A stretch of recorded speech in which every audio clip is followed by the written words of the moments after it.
Hello. Hello. That was the wrong. I clicked the wrong thing. Did you? Yeah, it said thanks for watching for like 0.5 seconds, but luckily I'm great and clicked on the full cam. But hello. If you're on iTunes, that doesn't make any difference. No, it doesn't make any tune. Yeah, it doesn't make any difference if you're on iTunes.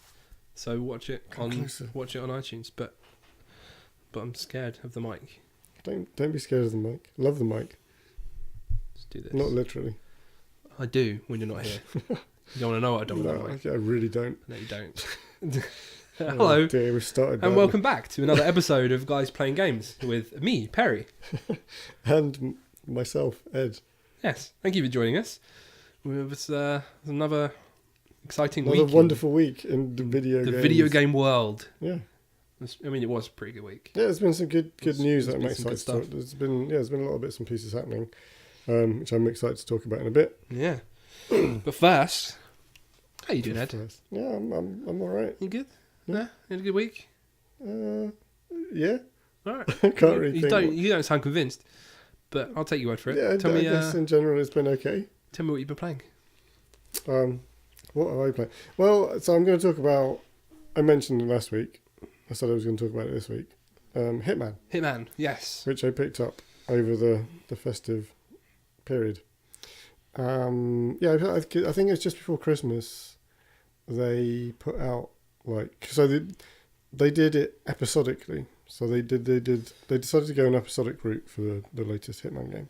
Okay. And so they did like a sort of what was essentially a prelude, which is basically the tutorial level. Okay. And then like episode 1, which is the first proper mission. And they put that out for free just before Christmas. So I was like, it's one of the games I've played most of the Hitman games, not all of them. It's like Assassin's Creed. Like I probably played the first few, then skipped a few, and then came back in. I think I played the previous one to this, which was kind of like, meh, it was all right. So I've got a bit of a history with these games. So it was kind of, this new one was on my radar, and I'd heard good things about it. And I actually quite like the episodic model. And having played it now, I think it's really worked very well for it. Yeah, I think I like the idea of the games. Like it's almost like Splinter Cell style, isn't it? It's like you have a target, Well, you kill him. well yeah, I mean, what I realised, I mean, so what they've done with this new one is, so each episode is basically a massive level that's a huge stealth sandbox.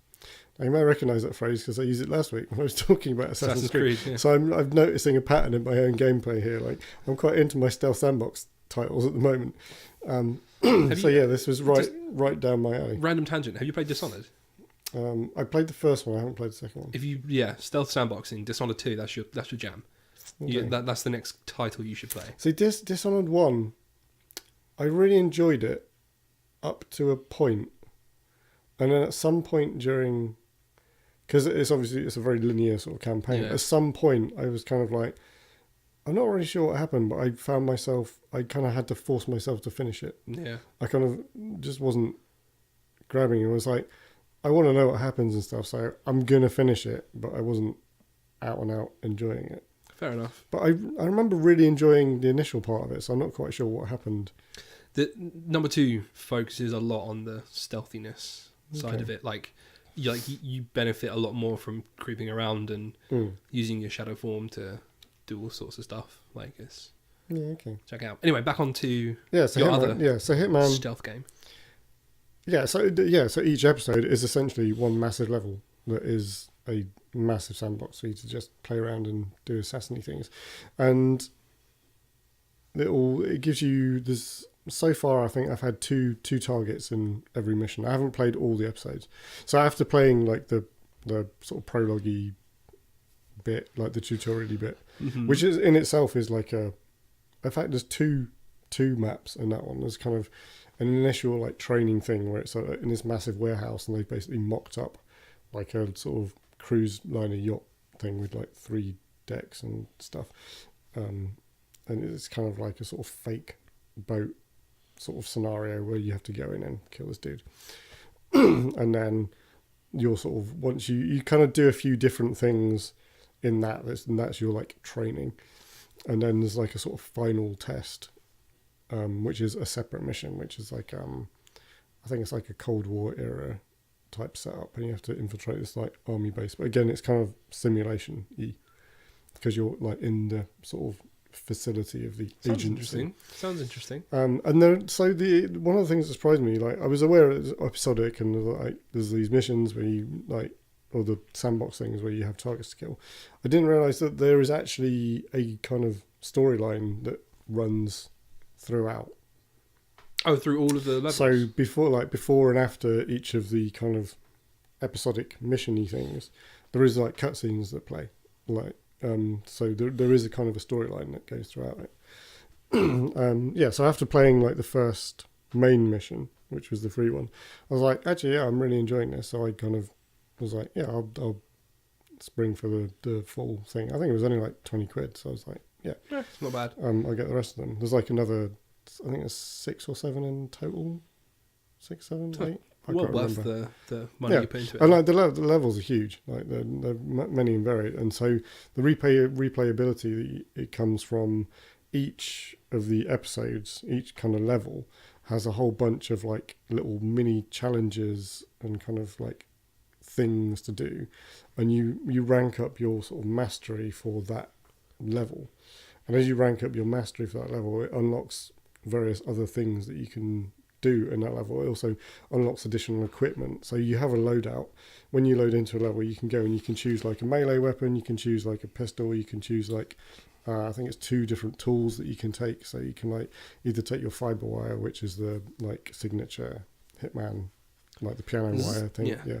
Or like you can take a lockpick, or you can take like a lethal injection like syringe thing. So there's different things you can unlock to like equip as sounds barbaric.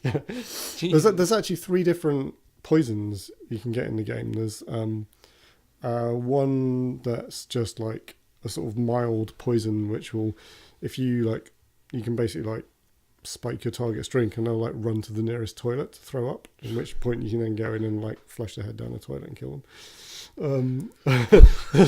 Second poison. What the fuck are you playing? Second poison is a sedative, which will just send them to sleep and then you can whatever. And then the third one, swiftly move on from that one. Jesus. And then the third one is lethal injection, which just kills them outright. Wow. Nice. Who designed this game? It's great. You know what, guys? Let's make a game that gives people ideas on how to kill other people. You're playing an assassin. Like, come on. Right, yeah, fair. Okay.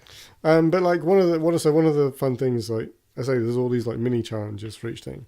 One of the fun things that they've always had in the Hitman games. I nearly said Assassin's Creed then. I'm getting confused.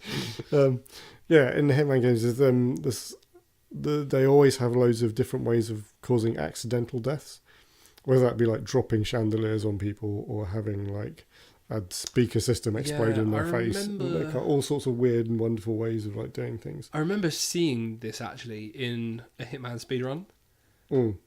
And I can't remember what it was. I think someone was in a bath and like you drop an electrical appliance in there. Yeah, so there's all sorts of stuff like that. And there's like interesting concept though. I like that. Nice. And there's like you can sort of there's like there can be stages to like engineering a thing. Like so there's in the first level you can steal. So it's set around a fashion show in like a big sort of mansion type thing in Paris. So it's a big this huge like old building. And the sort of the final part of this fashion show is like there's a big firework display outside, so you can sneak into like the backstage area, like the lighting rig area up above the kind of catwalk, and steal the remote detonator for the fireworks. So you can trigger them at any time, and if you trigger them, like the guy who's like in charge of the fashion designer guy who you've been sent to kill, because he's actually the head of some international like not counterintelligence, like an information smuggling ring. If you trigger the fireworks, like he'll then go outside to see what's going on and be like, oh fuck's sake, why are the fireworks going off now? And that's like, it creates an opportunity for you to take him out, sort of thing. So it's kind of these interesting. It's a nice little way of working around the whole killing, like assassination thing, without you actually going to someone and killing them. Yeah, it's like and like trigger some events that ultimately culminate in this person's death. I've That's done the interesting. first. I think I've done the first 4 episodes, and as I say, each one has at least 2 targets. I don't think I've killed anybody with a gun. I've always found other ways, like more sneaky, sneaky assassin-y ways of like dispatching of them. But yeah, I think the episodic nature really kind of works for it, because by doing these kind of large chunks, I mean, although I didn't pick them up in the kind of episodic nature they're intended, I can kind of see that like having this massive thing, like every, I don't know how, I can't remember how often they did them actually, but let's say once a month, like they released like a big level that you can then really get engrossed in and do all the little intricate bits, and then the next month there's a new one, and it's kind of, I think that's quite a nice way of doing it. I know they're doing, I'm pretty sure they announced a season 2, so there is going to be more. That's cool. It must be quite popular. I do like the way they've delivered it. I mean, yeah, I think maybe a month is a bit too long. I say that's me. I can't remember how. Oh, okay. I can't remember specifically how long. If it's a bit shorter than a month, then I'd be behind that. But yeah. And then during the kind of lifespan of the game, they're still doing them. I think they did these things called elusive targets. So they would have a target, a special target turn up in one of the previously released levels. It was only available for like 48 hours, and you got like special things for killing them. And the special conditions. Another thing you can do, along with the kind of challengey, all the little kind of optional side challengey things, is they do this thing called escalations.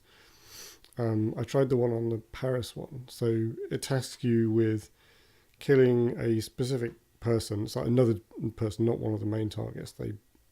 These are kind of just other random people, because obviously the maps are populated with like tons of people. So you have to kill this person wearing a particular outfit. Because obviously when you can like knock people unconscious and steal their outfits to gain access to different areas. Like, you steal a chef's outfit, you can get into the kitchen, and like you steal a security guard outfit, you can like get access to more areas. So it's like, you must kill this guy wearing a particular outfit. And that's kind of, so all the escalations are like, have 5 stages. So that's stage 1. You do that and it unlocks stage 2, and it's like, you must kill this guy wearing that outfit, but you can only wear the outfit for 60 seconds. Okay, I like that. And then so the next one so is it's like an extra challenge. Yeah, and then you do that, and then the next one is you got to kill that guy in this outfit. You can only wear the outfit for 60 seconds, but you've got to kill this other guy as well. Okay. So you've got to wear the same outfit, but you now got to kill 2 people in that same time frame. So you have to go back and you have to like replan how you were doing it before. Yeah. Yeah, and it kind of it escalates. Right. I suppose there's a lot of analytics to the game. Like, you must have to just almost like watch walking patterns. Absolutely. And figure out places where these 2 people will be as close to each other as they will ever be. And there are kind of events that you can miss. Like, I haven't quite figured it. There doesn't seem to be a strict, like, you start the level and the timer starts running. I think it's either when you hit certain areas or you do certain actions, it like advances the kind of stage narrative, if you like. So certain people will like turn up at a place and they will hang around for X amount of time. But I think if you then progress past some predefined point, then that will trigger them to like go to their next thing, and that kind of opportunity is lost, sort of thing. That makes sense. So there's kind of makes sense. There's kind of different stages to it. Excuse me. So like the fashion show, obviously at some point the fashion show finishes and the younger designer comes out on stage. If you dispose of the younger designer before that happens, then the target that you're supposed to kill, like the boss guy, he will take his place and come out on stage, and at that point you can like drop the sound system on him or something stupid. One of the funny things in the fashion one, I'll only talk about the first one because spoilers. Yeah, for the other bits. There's like a star male model that happens to be this bald guy who looks very familiar. So you can take his place. Like, if you like, So you can like parade up and down the catwalk. Yeah, you actually have to do it. So you like Oh you, my God. you like knock him out, hide his body, like steal his clothes, because he turns up in a helicopter outside, and then like wanders off down the far end of the garden to take a phone call. You know, as you do, providing a nice opportunity to boff him on the back of the head. Yeah, and then you like go backstage, and they're like, "Oh, Mr. So and So, like we should do your makeup." And Yep, you sit down. That's me. And he does the makeup, and and then you have to go and walk the catwalk. But like being dressed as him, like it gives you access to like pretty much the whole building, because like he's like the superstar of the show, so you can just like wander around freely.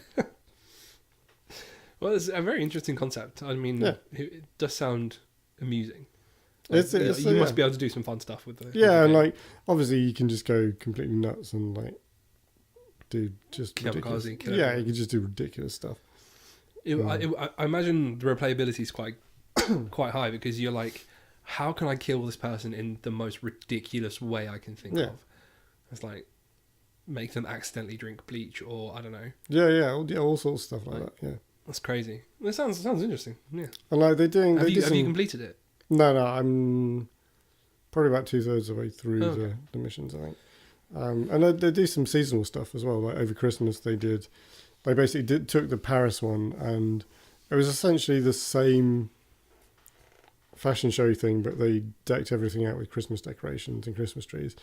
And then the two targets were two new characters. Don't say one was Santa. No, that'd have been brutal. That would have been savage. Let's say they bore a remarkable resemblance to the two burglars in Home Alone, Oh, really? which was pretty funny. Okay, yeah, I approve of this. Which was I fully approve. they were dubbed as like these two thieves that you had to go and take out. Sticky bandits. Yeah, Or the wet bandits, or whatever the fuck Yeah. they were called. Yeah. That's great. I approve of this. Oh, that's good. Yeah. So you've been busy playing. You've been busy with your stealth Yeah, sandboxes. it's been assassinating people. Yeah. Yeah. Don't get Yeah, it's any. been good. Don't get any ideas from these stealth assassin games, Ed. Next week I'm not going to be here, guys. It's just going to be a puppet. in my place. Aside from that, I mean, I mentioned it last week briefly, but yeah, getting back into the Division. Yeah. How much have you played this week? I played more. Good. Sorry, just a sip of water. I kind of figured out remember I mentioned last week I just played the new like Resistance Horde mode thing. I didn't really have a clue what I was doing. So I've played that a lot more. I now know how it works. So you unlock various areas of the map to get to a reward chest room that you then have to unlock. The reward chest room, and then you spend your XP stuff that you collect the currency you to get in open the the game. reward chest. So there's a few waves where there's like one wave where you have to scan a laptop, and so and it will keep generating enemies until you complete it. Although there is a time limit on it, but you can do it. So if you scan it up to where it's got like a fucking millimeter left. to go, You just and farm then the back enemies. off from it so it doesn't complete, and then kill as many people as you can as quickly as possible to get the XP, and then hit it before the thing. And then similarly with the boss waves, if you leave the boss alive with like a sliver of health, and then like sort of try and farm as many people as you can to get the XP, you can actually open the reward chest like a number of times. That's cool. Yeah. Bit exploity, but Well, no, because it's playing a game. yeah, I mean, I suppose if you're willing to invest the extra time, you like. I know, suppose the there's- question is like, what's more efficient? Is it better for you To burn through the waves. to burn through the waves as quickly as you can to get as many rounds in as you can, or is Yeah. it better for you to maximise the round and kill as many enemies in each round as you can? It'd be interesting. I might look for some videos. I clocked one tactic. I was quite pleased I clocked this tactic on my own. It's like on each wave, typically you leave one dude alive and then run around and collect all the stuff, then finish the last guy. I was quite proud of myself for realising that. Loot before you finish the objective. Yeah. makes Because you only sense. get like 20 seconds before the next wave spawns. Back in the early days of that game, I remember there were many a time where you would do what were they? They're not called strikes. What are they called? Oh, the incursions. And yeah, no, Or just the missions? Just the normal missions. Challenging missions. Yeah, the challenging missions. And you would kill the boss, but you would be on the other side of the room. So you had like 30 seconds to get over there and get your gear. Like I've missed many Really? exotic. What were Gear sets. gear sets? What were the random yellows? Just high end. Just high end. Yeah. So yeah, you get like the yellows. They're like nothing. I must admit, I've been intrigued to get back into this game. And so like they added. Yeah, I think it was in the previous patch they added exotics. So now like all the named weapons are red drops. Ooh. So red, and there are red armor drops as well. I actually got a red chest piece the other day. I got Leray Barrett's chest piece, which had some weird perks on it, which I'm probably not going to use because I've got all my gear set stuff set up how I like it. But yeah, it was nice to get an exotic drop. My setup was pretty good when we were playing. I remember your tactician setup was in like the amount of crit damage.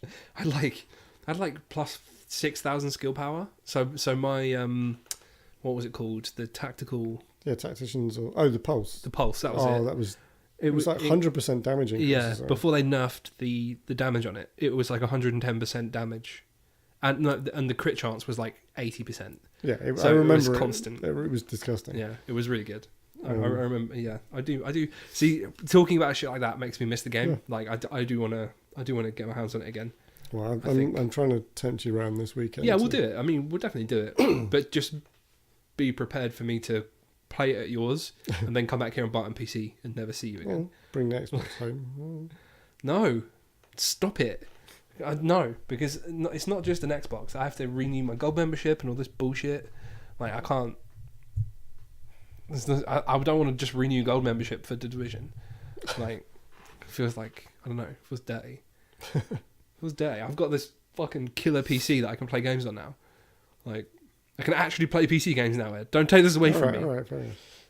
But if we keep the Xbox yours, I can always come around and play with you every now and then. Yeah. Hopefully some of the clan guys will be on as well. And we can squad up. I'll show them all up. Show them my mad skills. I was actually pretty good at the game. Yeah, I mean, hopefully your build will still be vaguely intact. I mean, I know everything's been rebalanced, but I imagine a good chunk of it will still be viable. From what you had. I imagine it wouldn't take me long to build a decent loadout. I can't remember what gear score you were up to, but yeah, I mean, who knows? But yeah, I know they did kind of re-level, like jig everything. It'd be interesting to find out. Yes, I've been playing a bit of that as well. Sounds good. Yeah. What have you been up to? What have I been up to? What have I been playing? I've been playing. Don't say RuneScape. Oh, obviously I'm playing RuneScape. So I'm just take it as a given. Yeah, we don't need to talk about it ever again. We do.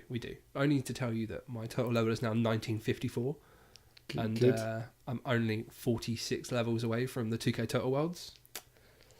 There's only like 1% of the player base are at 2,000 total level, so I'm getting there. Right. I'm getting up to the elite few. It's good. I'm enjoying it. Other than RuneScape, I have been playing their Billions, and lo and behold, I beat map 1. Yeah. Not only that, congratulations. Not only that, I beat map 2 as well. My lord. In only 2 tries as well. Wow. I don't know. You got your system down. Yeah, kind of. I'm becoming like more efficient with my economy and stuff. Like I'm focusing more on the economy in the early game, and then churning out churning out units and an army in the later game. But yeah, I think the map types, the difference in the map types is quite big. Like map 1 just seems in general more difficult than map 2. Like map 2 you have a lot of map 1, if you have a bad spawn, like you can have really narrow areas and really not a lot of space to build your colony, whereas map 2 basically just puts you in the middle of a field and you're like, wow, I've got so much space to just expand rapidly, so you can build. But not only that, but you can be really economic. So there are two buildings in the game, a market and a bank, that increase the monetary income from your tents, which are like your houses basically. Mm-hmm. So what you want to do is position all of your houses around the bank and the market, right? So on map 1, it's really hard to do that until you expand into your first area, and then you can build up an economy there. So your economy is quite low until you get to that stage. But whereas in map 2, you can basically just do that from the start. You can just build, because you have such an open area to begin with, you can just build your tents in a formation where you can just plop a market and a bank in the middle of them, and you're like triple your income, you know. So I think to that degree it's a bit easier, but on the flip side of that, it's like map 1 has a lot of natural corridors and natural bottlenecks, whereas map 2, you're like, okay, because I'm in the middle of a field, I literally have to build a wall around my entire colony. It's like like I can't just use this cliff and this set of trees and make a little wall in between. Like it doesn't work like that. But on the flip side, I mean, I think I got to like day 30 without building an entire wall perimeter. I just basically had archers like patrolling the perimeter. So I walled off where I could, like the smaller chokes and stuff, and then just positioned archers in those areas, and then on the bigger sides, I just had archers patrolling and like constantly pushing out. So, but yeah, it worked really well. I'm really pumped to get my hands on map 3. So basically, each map has a different gimmick. So I actually can't remember what map 2's gimmick is. I think it's like you have better population, but it means that there are more zombies or something like that. Map 3, because it's set in like a snowland, your units move slower. Oh, okay. Like naturally they move slower, but also the zombies move slower as well. Oh, right. So that's kind of cool. Balances, and I can't remember what map 4's bonus is as well. It's just bastard hard. Yeah. So what I've seen and what I've heard from everyone who's played the game is like maps 1, 2, and 3 are the warm up to map 4. It's like, but then on the flip side, I've watched some guy on YouTube complete map 4 on like 500% just with no problems. He's just like, yeah, it's easy. But then he's like Korean level of mid maxing. Like he's like insanely good. Stats brain. Basically, yeah. So yes, I've been playing There Billions. Fantastic game. Like, considering that this game is still in early access, it is so worth the money you pay for it. Like, yes. Already. And I love games like that. Like, just knowing that the £20, or I think it's like $24.99, that you pay goes into making it better. Yeah, exactly. But also, you're just going to get more free content when it actually releases. Of course, yeah. If you're having fun with it now, when it actually hits final release, it's going to be even better.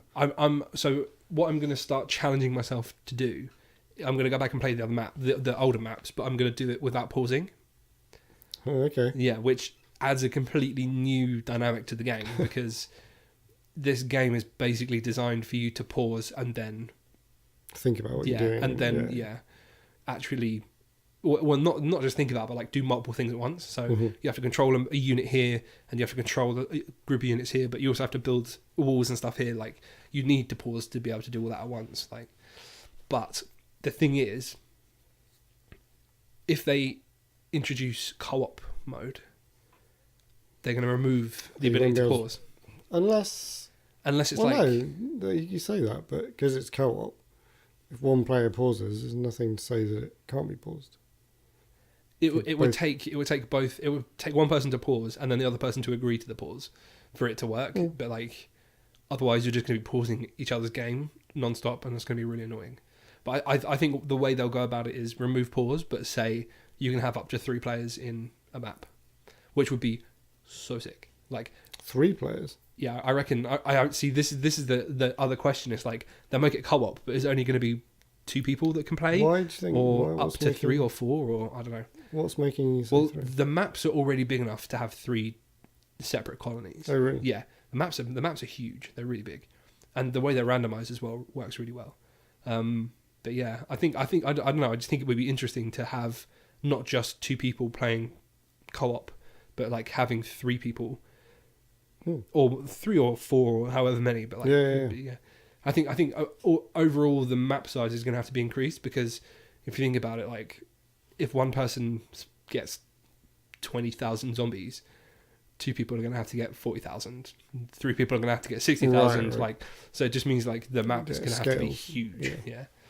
But I like the idea of like, sorry, I'm putting this back on here, so I'm sort of fiddling with it. For iTunes context, I was playing with the clip on the mic stand. Nothing else so bad. Stop fiddling with it, Perry. The idea of like rolling around with squad of like one guy's like, I'm gonna go all snipers, the other guy's like, I'm gonna go all soldiers, and just that would be really cool. I think I would really enjoy that. Cool. And the story mode as well. Give me the story mode. Oh yeah, like a full campaign. Yeah, that'd be interesting. Yeah. So I've been playing that. Cool. I've been playing Billions a lot. What else have I been playing? I've been playing. So at the weekend, I had a bit of an old school LAN party here. I had Chip and Az over, and we were playing. Well, actually, Az and I were playing Overwatch, which we can seg into. Which we will seg into in a minute. All I will say is, it's been so long since I played that game that I didn't know the changes to some of the champions. so like, I tried to like res everyone with Mercy, and people were like, "What are you doing?" Like, that's not how. I'm like, dude, I tried to res you all, but now I can fly. like I don't know what's happening. So yeah, it's been that long since I played. Yeah. Which was apparently that change happened 2 patches ago. It was a while back. So that's good. But I still did pretty well. I still managed to monkey around with Winston. I do enjoy some Winston play, and I also managed to smartly during Winterdale buy his Yeti skin for 1,000 coins, which was a solid investment. Yeah, absolutely. That's basically been it. I've also no, it's not. I've been doing some mobile gaming. Oh, have you now? Yeah, I have. That's my domain. It's not, but you won't like it. Have you been playing Candy Crush? Is that one? No. Is it the Frozen one? No. Why do you know what this is? Have you been playing Candy Crush? Okay, good. Don't ever play Candy Crush. Yeah. The day that I hear you've played Candy Crush, our gaming friendship is over. I guess we're done. No, I've been playing the mobile version of Final Fantasy IX.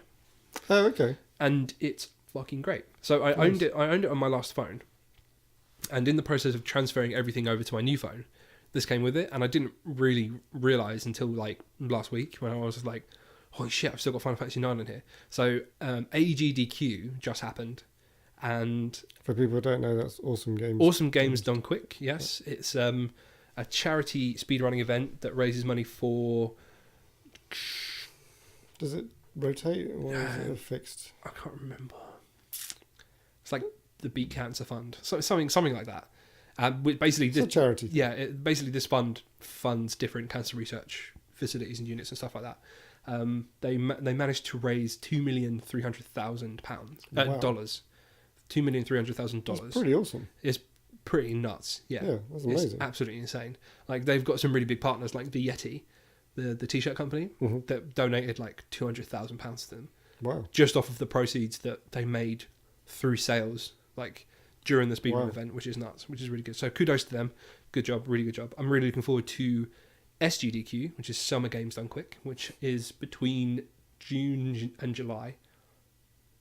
It's like the last week of June, rolling into the first week of July. That's the week that it happens. Really looking forward to that. So the reason I picked this up was because one of the streamers I follow, his name is Metako, and he basically speedruns Final Fantasy. And he was like, I was watching his stream, and he was like, yeah, I submitted something to AGDQ, but they didn't go for it because the problem with Final Fantasy speedruns is they run too long. Like, it takes like 8 hours to complete a Final Fantasy game, and they're like speedrunning it. They're like, yeah, that is speedrunning it. Like, I mean, to be fair, that's pretty quick. Like, if you can complete Final Fantasy 10 in 8 hours, like, that's really fucking quick. Like, that's like a 50-hour game.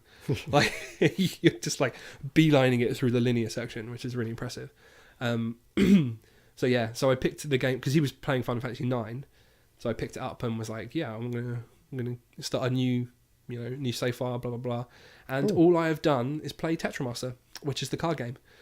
Like, I'm literally in the first sequence where you control the Vivi, like one of the characters, and you have to like break into the castle and watch this show. And I've not done it. I've spent about 10 hours just playing Tetramaster, and I've got like 100 wins.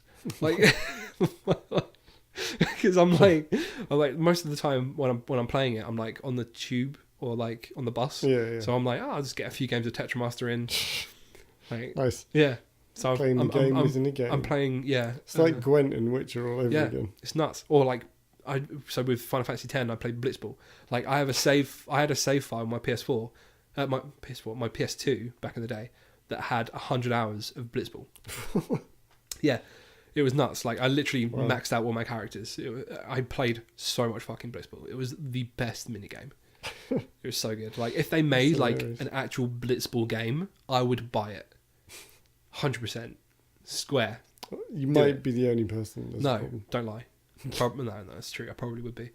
But yeah, that's basically been me this week. Nice.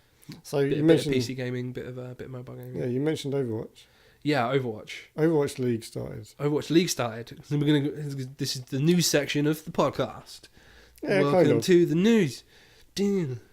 Yeah, one day we'll have jingles. One day we'll have jingles, maybe. Yeah, Overwatch League started. So, I watched quite a bit of it. You didn't watch any of it because you're shit. I didn't watch any of it because I had people here. Plus AGDQ was on, and I wanted to watch that instead.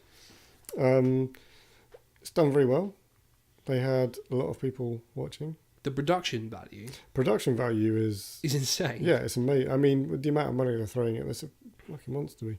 Yeah, the arena itself, I was blown away by the arena. Like the ginormous wraparound fucking LED screen that they've got is quite something. Yeah, mind-boggling. Yeah, it's like I can't, not even sure if I can describe it.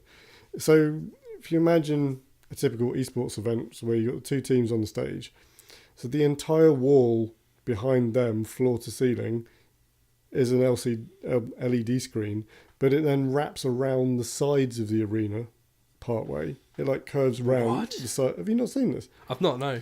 So yeah, it wraps around the sides, and then there's a bit that kind of then sort of folds back in off the side. You keep walls. describing this. I'm going to find an image because I want to see this. There's bits on the sides that kind of fold back in off the side walls onto the like not podium, but like in front of the console where the players are playing. So you know where the player names come up. Yeah. That's the back. That's the wrong side. Oh, there you go. That's the one. That one. This one. Yeah. So we're now looking at a picture on Parry's monitor, which nobody can see. Oh wow! So this entire entire wall, all that red and orange you can see, that is all screen. So these bits here, it wraps. So that's the corner, and it wraps around. Holy shit! That's nuts. so good. So when they introduce the maps, the map comes up across the whole thing, and so it comes around the sides. So you've got like it's almost like a sort of. That's so good. It's amazing. Like and this is Where is this arena? America. Is this in America? Yeah. So this is the custom arena that they built for Overwatch League. And it is, it's holy shit. It's quite something. That's really impressive. It's really cool. Like that's so impressive. Aside from that, the games have been really good as well. Yeah, I do need to catch up. The games have been really fun. There was one, I can't remember which two teams were playing. You can see a bit more on that picture out there. This actually. one, Yeah, the radio, that one. That's not it. No. Oh, hang on, sorry. Sorry, this is terrible radio. That one. This one. So that's the map. Oh yeah. Okay. Yeah, I can see it. So you can see the whole map. That's fucking bizarre. Yeah, that's great. That's nuts. That's so cool. Anyway, we're not looking at pictures. One of the matches I saw, like it was one of the control point matches, went to like 99% overtime. The other team took it. Like they got it to 99%. Yeah. And then it switched back. Yeah, it so happens they were both on 9. It happens so much in competitive. Like it's really impressive because they're the way they play as well. Like did you find that when one person died, they would all just suicide and make sure that they all respawn at the same time? I'm not sure I noticed because that happens. Like that sort of microing happens so much. I mean, I'm aware that the kind of play that you see in this tournament, like it's not so much about one-on-one fighting. It's all about ultimate usage. It's all about synchronized ultimate. Yeah. It's like synergy. The team. Yeah, it's using the ults in a chain. How many Xayah Hanzo combos did you see? Xayah Hanzo. So Graviton. I'm not sure. I don't remember seeing many Xayahs. Really? To be honest, I would have thought a Seagull would have been all over that. Yeah, because I told you earlier. Yeah. So Seagull, one of your favourite players, he's playing for he's great. Dallas. I'm pretty sure it was Dallas. Did he play Genji at all? I don't recall. The main problem at the moment is because it's based in America, the games are quite late. So I've generally been watching it like 10, 11 o'clock at night. I think that's kind of when it's been starting. Yeah. The ones on the weekends are a bit better, a bit more manageable. But yeah, so I think it runs Thursday to Sunday. I think I'm going to start watching it, but when I do, I'm just going to focus on the VODs, and then I can like. Yeah, I mean that's the other thing. I've been watching some of them like because they've been like rebroadcasting the VODs like the following morning in the UK. Oh, okay. Well, that's good. Cool. Yeah, that's cool. But yeah, like the production values are crazy. I mean, you know, this is Blizzard trying to make a proper sports league. I mean, let's be real. They're pulling it off.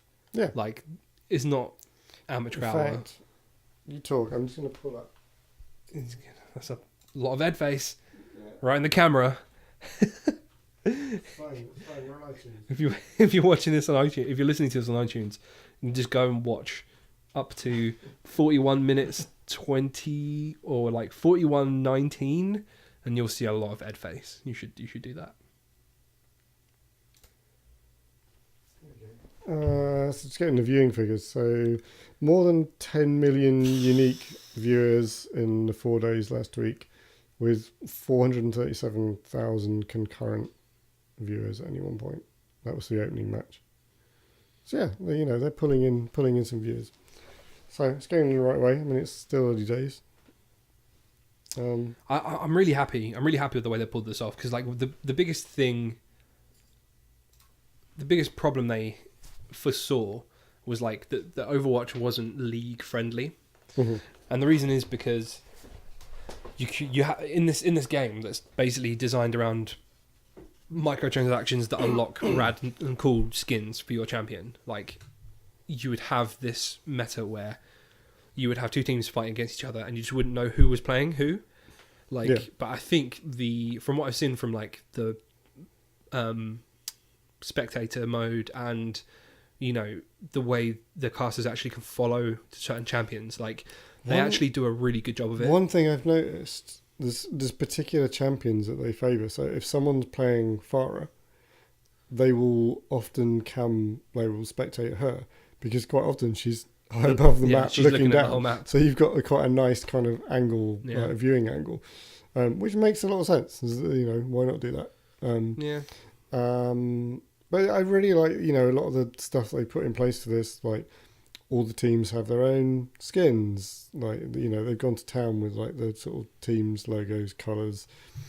Skinned all the heroes. That's the solution, wasn't it? That was the solution to I can't follow who's playing who. And the fact is, not only do the teams have their own colours and skins, but they then match the UI of that team too. So when you're in the first person mode, you can look at the colour of the UI, like the health bars, and you know what team, and you know which team it is you're looking at. That's really good. It's all very clever. I think the only thing, and I need to watch the VODs to see if this is a problem, is that Overwatch is so 1v1 quick combat based. Like, it would be easy to miss things, I imagine. Like, absolutely. Like, miss skirmishes. Yeah, I mean, I'm not going to lie. Like, when 6v6 team fight happens, there's a lot happening on screen. Yeah, for sure. It can be quite hard I'm to talking follow. more about stuff that's like, if you see like a skirmish happening one side of the map and then another skirmish happening the other side of the map, and they're not, from what I saw, they're not usually that split up. I suppose that's mostly due to the team based. Yeah, I think they're much more focused as a unit. There's not usually that much spread. That's good. I'm happy for that. So with games like, with MOBAs like League of Legends, like, it's super easy to follow everyone because... Yeah, of course. It's much slower paced as well. Well, yeah. Like, to an extent. The chances of there being multiple combat happening on the map is really slim. Yeah. And when it does happen, it's easy enough for you to see what happens here and then click here and see what happens, and then just catch the rest of this. You're like, it's easier to follow. But yeah, I'm gonna pick it up for sure. And they were really good at like doing replays and stuff. Going back to the production values. They've got everything you'd expect. Like, a team fight happens, and 2 seconds later, like, oh, let's take a look at the replay of that. While stuff's still going on, it's all like, proper business. Who casts it? Some people. I think I have an idea. Is one of them a woman? There is. She looks like Tracer. Yes. Yeah. She's Yeah. not a caster, but she's she's one of the hosts. She usually interviews. She interviews. Yeah. She's the like the teams shocks of the. Yeah, Overwatch she's world. on stage talking to people and doing the links between the analysts and the casters and stuff. Makes sense.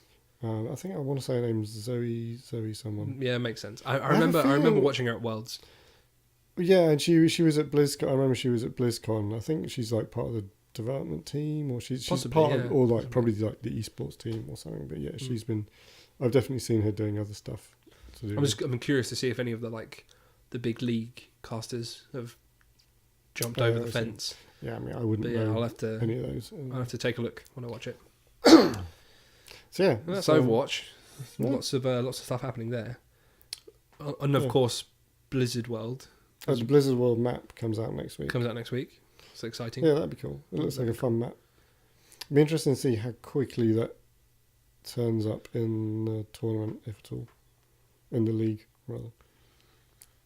I suppose it depends. Because they need time to learn. Maybe it'll be held off a few weeks so they have time to.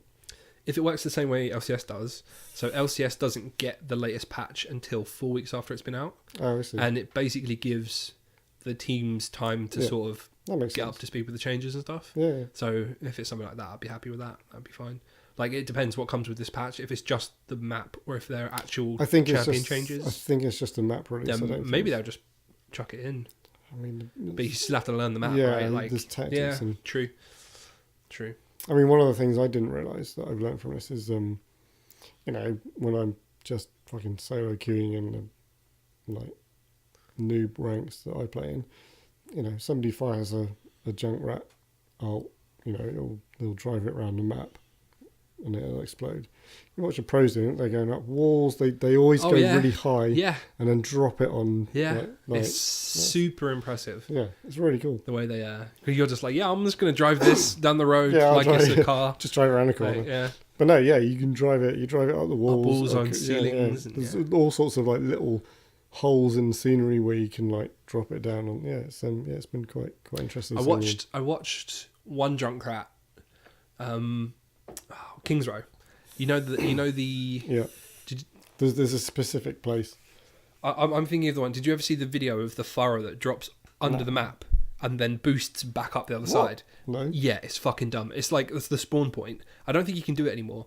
So basically, there's a video of a furrow that like drops into the hole and then hovers across and then boosts up and then ults the entire team from behind, and she gets 6 kills. It's the dirtiest thing I've ever seen. But you can do it with Junkrat's ult. You can ride the underside of the map, like, and pop it up the other side and like blow people up. Like, so there's on the Junktown map. There's a diva trick for her self-destruct. There's in the big rotatey room. There's like a ledge on the pillar. You basically drop down onto this ledge, fire the ult, and then once you pop out, you have to physically push the thing so it drops down into the middle. You push your suit off the edge. You have to push the mech suit so it drops down. Well, that was something I saw done that was called out. It's like it's a really tricky maneuver to pull. Done in the league. Yeah, they did it. Oh, I need to see this. I need to watch this now. Okay. Yeah, it's pretty cool. All right, I'm excited for this. That was Overwatch. Anyway, you have other stuff to talk about. What do you want to talk about? Yeah, we got. As I say, there's a bunch of interesting newsy things. I'm going to talk about. What should I talk about first? There's a new studio announced this week called Wushu Games. Sounds interesting. Based in Liverpool, formed of ex-Motorstorm and Drive Club developers. So 2 sort of big car titles, weirdly. But they picked up a guy called Alex Fagini, who was a concept artist for Mass Effect 3.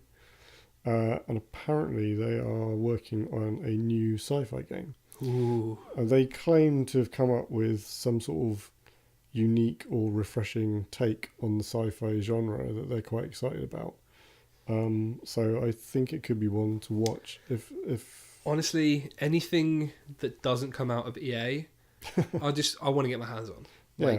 And this this company sounds like it's got a lot of potential. Yeah, Like I would be interested. I'm going to watch this space. It's got some solid devs behind them. They've got a, you know, Mass Effect 3 concept artist, and they claim to have some really interesting new ideas that they want to bring to the sci-fi genre. So, yeah, I think it's something to keep an eye on, see what comes out. Yeah, throw it at me. Give me new games.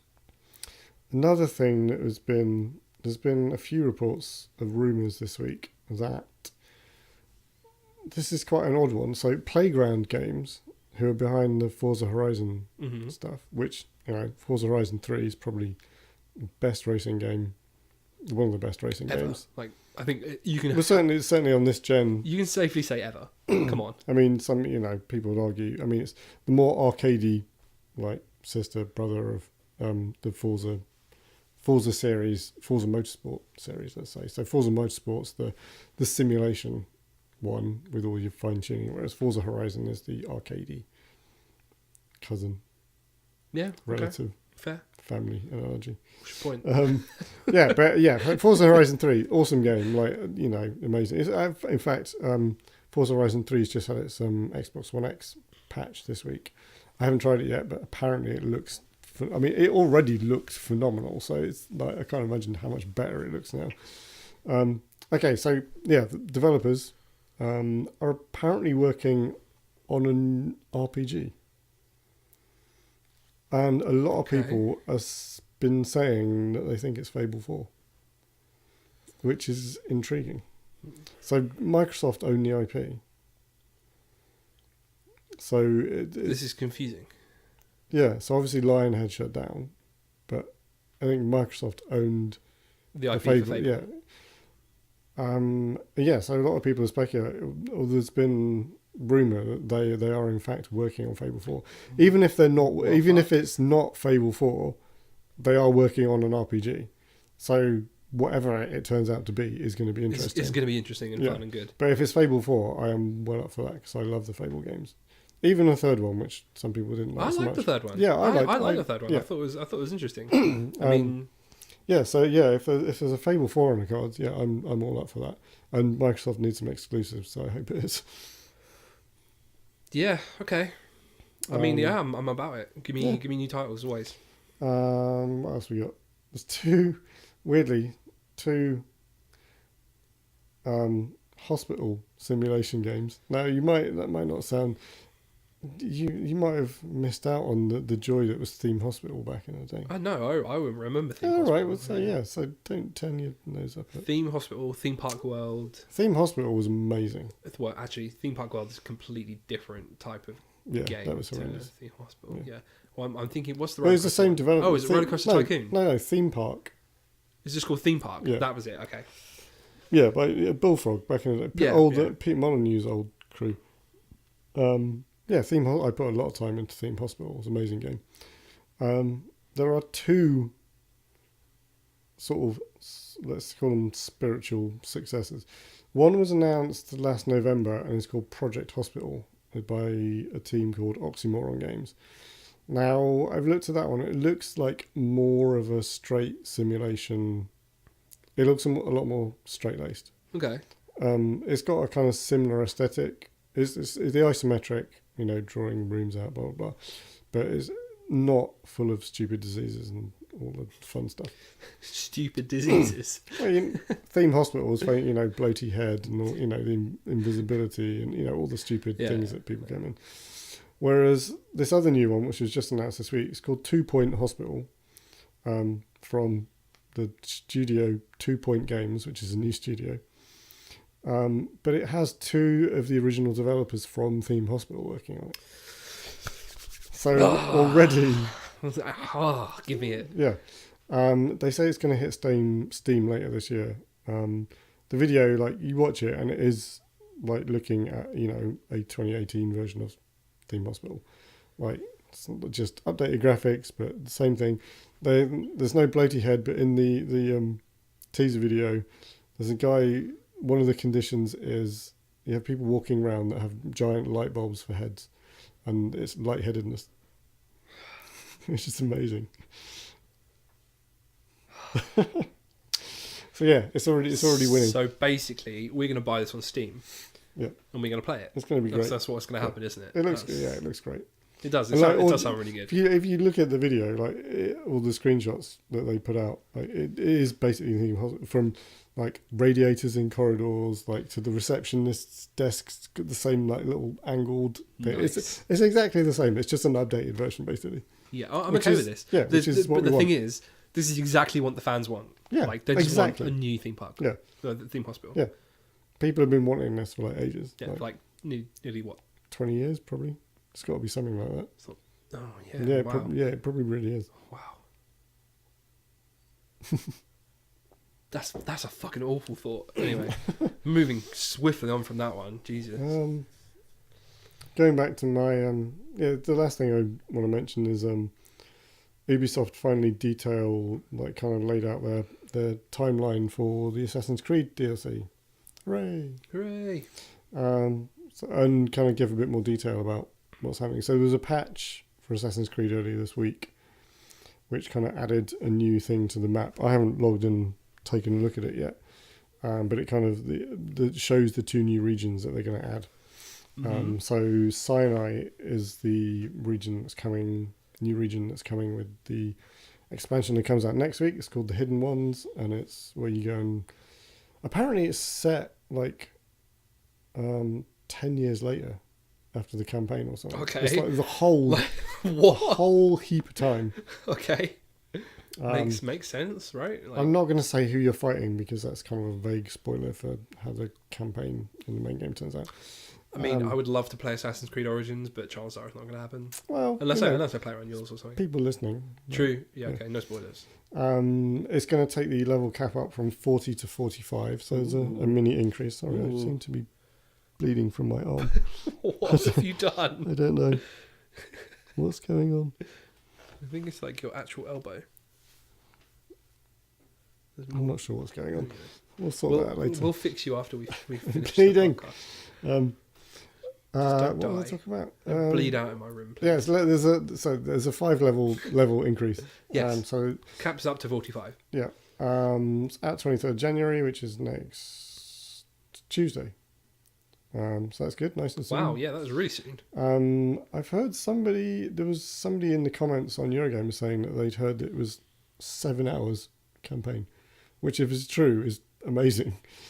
Because that's a significant chunk of game. Yeah, that's a big chunk of content. That's practically like a new game. Yeah. So if it is that long, I'll be very happy. Come on, Ubisoft, don't disappoint us. The other thing, so the thing that's coming out after that, this is a free expansion. It's called the Discovery Tour, and it's coming out on 20th of February.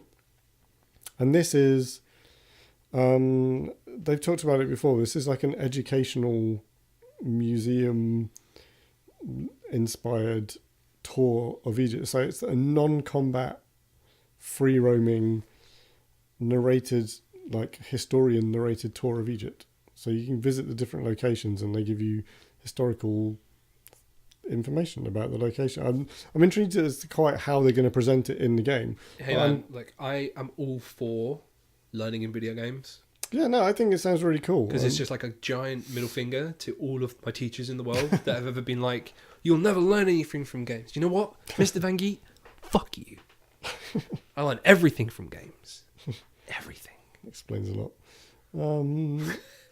Yeah, to be fair, I did. So this guy was an English teacher, and I like dropped Joan of Arc quotes on him and stuff, and he was just like, "Where do you know this from?" And I'm like, "Age of Empires, bitch."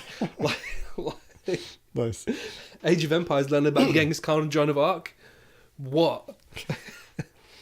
That time Gandhi bugged out in Civilization and like massacred everyone. That happened in real life, right? Yeah, that's the real historical event, right? Yeah. Like, that was genuinely a bug in like there's one of the Civ games. Yeah, I remember. There was a bug where Gandhi was like super aggressive. It's hilarious. That is quite funny. I'm gonna kill you.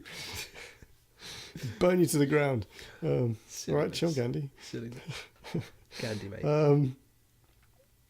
Oh God, what were we talking about? The next patch. The final piece. That was the Discovery Tour. Yeah, so the final piece of DLC, which is coming on 6th of March, so it's all quite soon, is the Curse of the Pharaohs, which is the sort of more weirdy, like mythology based one.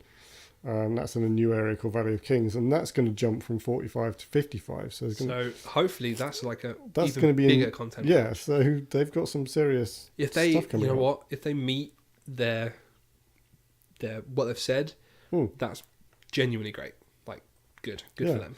And it's is this all buyable DLC? So the two that include the new regions and the level caps, they are individual.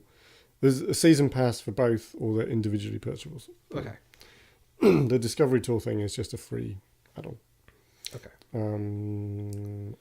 Yeah, like I was kind of talking about this in our clan Discord today.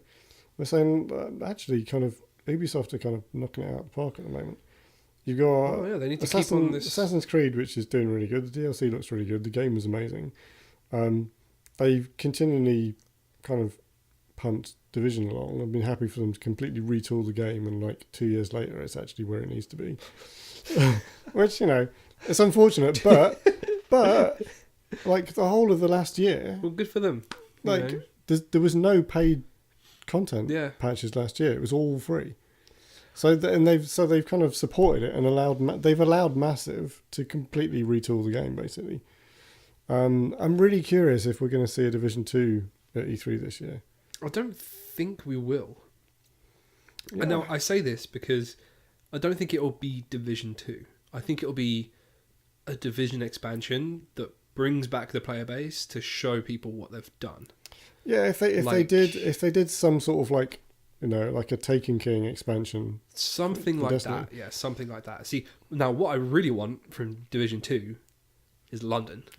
That would be awesome. That is what I want. Yeah, Give me that game. If they turned out E3 and like, oh yeah, we're doing Division London, yeah, that would be freaking amazing. I would lose my shit. Yeah, I'd be all over that. And I mean, the key thing is not to do a game that we will not talk about. A Destiny. Not to do a Destiny and just like bin all of the changes that they've made over the past 2 years. If they can take I think like the systems that they have in place now and move it forward with another game, they would have something really awesome. Yeah, really good. Well, I suppose we'll watch this space and see what E3 has to offer. And like the other thing that I've got my eye on of Ubisoft's, which is kind of trundling along in the background, I don't think we're going to see it for a good year or possibly two. It's Beyond Good and Evil 2, which they're touting as a big, like, massive open universe. Essentially, like you're going to create your character. You have like this huge ship that you pilot around the galaxy, and there's all these. I think they've gone with the procedurally generated planets route, but they've got. But they're not like just big. No, you say that, but they're not just big land masses. They have cities and stuff on them. Okay. They've already shown the tech for this. Actually, the video for that came out last year. They started to show like the procedural. As long as it doesn't go down the No Man's Sky route. But I say like the stuff they've shown has still been very tech demo-y. So it's got to be a year or at least a year, if not 2 years away. I reckon.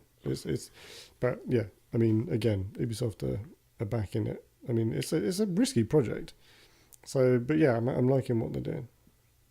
Compared to the other publishers around at the moment, they're not filling their games full of microtransactions, which is a massive plus. Yeah, good.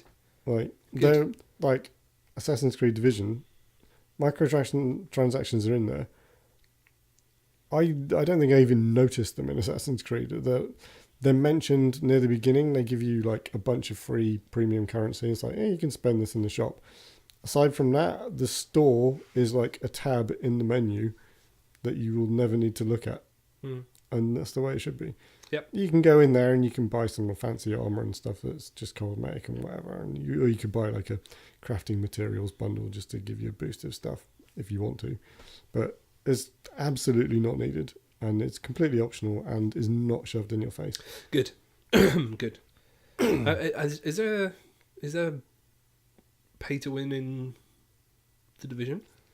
Again, cosmetics. So I think in 1.8 they added this premium cash vendor dude. That's fine. Again, but you actually earn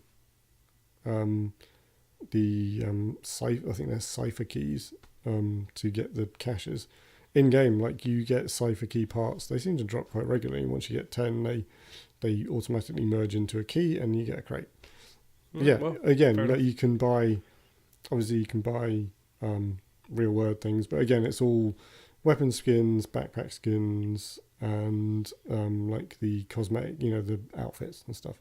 So over Christmas, just when I logged in for the first time last week, the winter, like Christmas event crates were still there. So I snagged a couple of those, and I got some Santa trousers.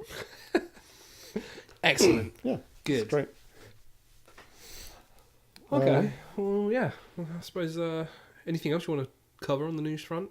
No, we did a pretty good news section there. Yeah, it's good. Well, yeah, we don't usually do that good. Well, that's that's the thing. section. Like this week, there's all these kind of interesting things popping up. It's like, actually, I'm going to write this stuff down, and we're actually going to talk about it. Yeah. So, yeah. You'll notice a running theme of this show is Ed will write down the new stuff, and I would be like, really? Oh, that's cool. Okay. Maybe not. Maybe next week I'll do my own. Yeah, maybe you'll do news some thing. There are a few titles that I want to update myself on. Am I still bleeding? You are still bleeding. What is going on with my arm? I don't know. It's there. That's the cut. What did you do? I have no idea. I don't know. Anyway, we'll figure it out after we wrap, which is going to happen right now. We decided to do a nice little musical little jingle outro. Yeah, well, I'll let you introduce it. Yeah, so we're going to do a new little jingle each outro, basically. Also, not a jingle. An actual track. An actual. We'll play you out. We'll play you out. So this is. I'm gonna push play because it's actually got a good long intro. Unmute it. Thanks. Pro tip. So this is Vexento Arcade. Go check him out on YouTube. Very, very good artist. Does a lot of this sort of stuff. And we'll leave you with it. So we've been Guys Playing Games. Thank you for tuning in. I'm Perry. I've been Ed. And we will see you next week. Cheers. Yeah, thank you. Take care. Bye-bye.